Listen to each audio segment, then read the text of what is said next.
Vamos abordar agora os conflitos que envolveram toda a disputa pelo petróleo, principalmente na região do Oriente Médio. Nós já conversamos um pouco sobre esses conflitos, nós abordamos alguns, mas é interessante você pensar que nessa região do Oriente Médio estão concentradas 60% de todas as jazidas de petróleo do mundo, o que acaba tornando essa região um grande barril de pólvora. Sempre você vai ver, não posso dizer sempre porque generalizar nunca é legal, mas você sempre vai ver com uma certa frequência conflitos naquela região e quase todos eles vão ter algum tipo de especulação girando em torno deste rico mineral. Eu vou abordar contigo aqui 3 conflitos que foram fundamentais naquela região. O primeiro será a Guerra dos 6 Dias, logo depois a Guerra do Yom Kippur e por último a Guerra do Golfo. Falando sobre a Guerra dos 6 Dias, foi um conflito que ocorreu em 1967, um conflito que foi entre Israel e alguns dos países árabes daquela região. O conflito consistiu no quê? Israel invadiu a península do Sinai, que fazia parte do Egito. Israel invadiu a região das colinas de Golã, na Síria, e também invadiu a região da Cisjordânia, próxima a Israel. O que é interessante é que Israel, só com essas invasões, aumentou seu território em 5 vezes nesse curto espaço de tempo. Inclusive, isso já era um projeto grande, um projeto muito maior, que algumas organizações sionistas chamavam do projeto do Grande Israel.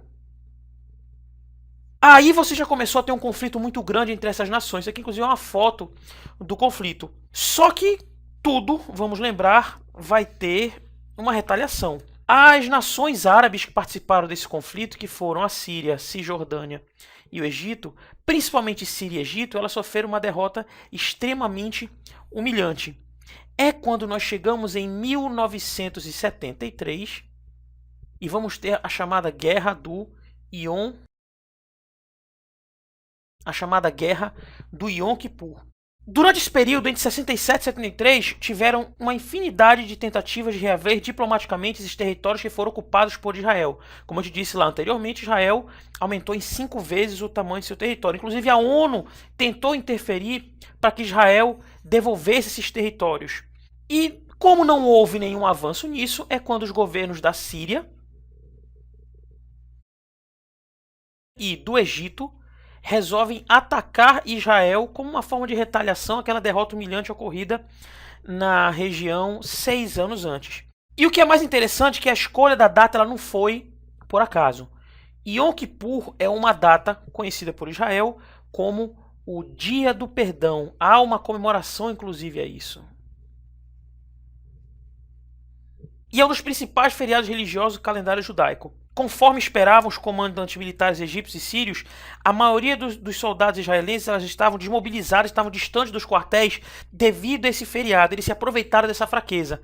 Como estava todo mundo comemorando o feriado, você não ia ter ninguém de prontidão nos quartéis. E acaba que eles vão fazer esse ataque e vão até ter no início uma pequena vitória. Só que vai ter um problema. O contra-ataque israelense foi devastador. Eles bombardearam Damasco, sofreu um grande bombardeio, que é a capital da Síria, e eles já acabaram reconquistando depois disso as posições que foram perdidas durante esse período. E mais uma vez Israel impôs uma derrota aos países árabes. Quando esse conflito acaba, os países árabes foram atacar da forma e com as armas que eles tinham. O que eles fizeram nessa época? Eles retaliaram reduzindo drasticamente a extração do petróleo e provocando imediatamente o aumento do preço. Menos petróleo, preço maior. Quer dizer, eles retiraram do mercado para diminuir a oferta e a procura continuava a mesma. Devido a isso, o preço foi lá para cima. E esse período ficou conhecido como primeiro choque do petróleo.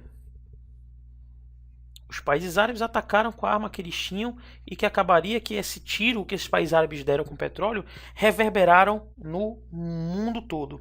E é interessante que em 79 vai acontecer um outro conflito envolvendo países que faziam parte da OPEP. Que países eram esses? Irã e Iraque. Esse conflito de 2 países vai provocar um aumento de preço no barril que ele chegou a custar $34. E esse conflito vai ficar conhecido como o segundo choque do petróleo. Já em meados dos anos de 1980, por causa do aumento da produção dos países membros da OPEP e também do consequente investimento em fontes alternativos, devido a todo esse processo de aumento de preço do barril do petróleo, o preço do barril vai cair um pouco, ele vai cair dos 34 dólares do final dos anos 70 para os 10 dólares nos anos 80. Só que não estava tudo bem. Mais adiante, nós vamos ter um outro conflito conhecido como Guerra do Golfo. Guerra do Golfo foi um conflito ocorrido em 1991. Lembra que eu te falei lá atrás que houve um conflito envolvendo Irã e Iraque? Iraque esse que foi apoiado ostensivamente pelos Estados Unidos. Isso é uma coisa interessante. Em todos esses conflitos você vai ter o dedinho americano na participação. Os Estados Unidos apoiaram Israel na Guerra dos 6 Dias, apoiaram na Guerra do Yom Kippur, e acaba que Israel conseguiu uma infinidade de territórios e o governo americano se plantando por toda aquela região. Já na Guerra do Golfo, mais uma vez, os americanos vão estar presentes. Em 1991, forças iraquianas, essa linhazinha vermelha, invadiram o Kuwait, um pequeno país na região conhecida como Golfo Pérsico. E elas, posteriormente, foram rechaçadas por forças internacionais comandadas por quem? Estados Unidos. O governo americano mandou seus navios para a região do Golfo Pérsico, mandou algumas tropas suas por terra pela Arábia Saudita para poder retaliar o Iraque. E acaba que esse conflito ele vai causar uma nova oscilação no preço do petróleo, que ficou conhecido como terceiro choque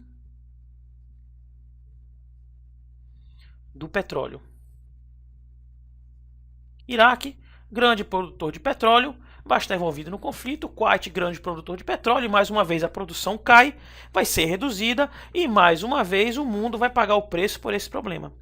Mais recentemente, lá pelos idos de 2004, os preços do petróleo vão voltar a oscilar. Para você ter uma ideia, em 2004 o preço do barril do petróleo ficou em torno de 54 dólares o barril.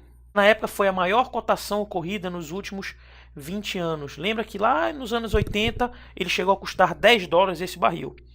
Só que por trás dessa elevação nós vamos ter uma infinidade de fatores políticos, como por exemplo a disputa de poder que vai acontecer entre o Vladimir Putin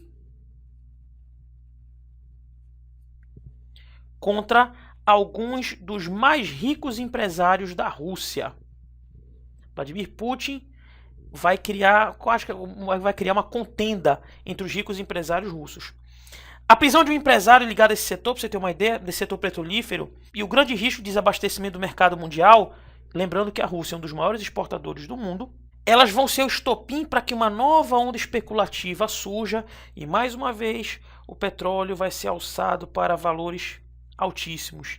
E nessa época também um outro paizinho interferiu nisso, que foi a nossa Venezuela, nosso vizinho aqui da América do Sul, do finado Hugo Chávez.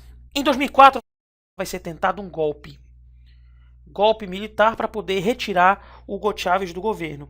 E acabou que esse golpe ele vai gerar uma instabilidade política no país, ao ponto de que vai fazer com que haja a paralisação dos trabalhadores das petrolíferas venezuelanas. E mais uma vez o preço do petróleo lá para cima. E vamos lembrar aqui, o que é mais interessante, entre aspas, claro, os Estados Unidos vai estar envolvido em tudo isso. Mais uma vez, vai haver toda essa especulação. Fora isso, você vai ter uma infinidade de quadros políticos totalmente nefastos nessa época. Para você ter uma ideia, o quadro geopolítico mundial, particularmente envolvendo esses conflitos do Oriente Médio, eles continuam afetando diretamente o preço do petróleo. Essas disputas pelo controle desse recurso natural, além de outros conflitos que o petróleo está sempre no papel central dessa história, elas vão fazer o preço do barril aumentar, vão gerar várias tensões, e em 2004 nós podemos considerar que nós tivemos o quarto choque do petróleo. E mais uma vez, os valores do petróleo vão ser jogados lá para cima, e vamos também ter um ponto positivo, porque nós vamos, devido a todo esse problema com o petróleo, esses valores oscilantes, nós vamos ter um aumento considerável no investimento e na pesquisa de energias alternativas.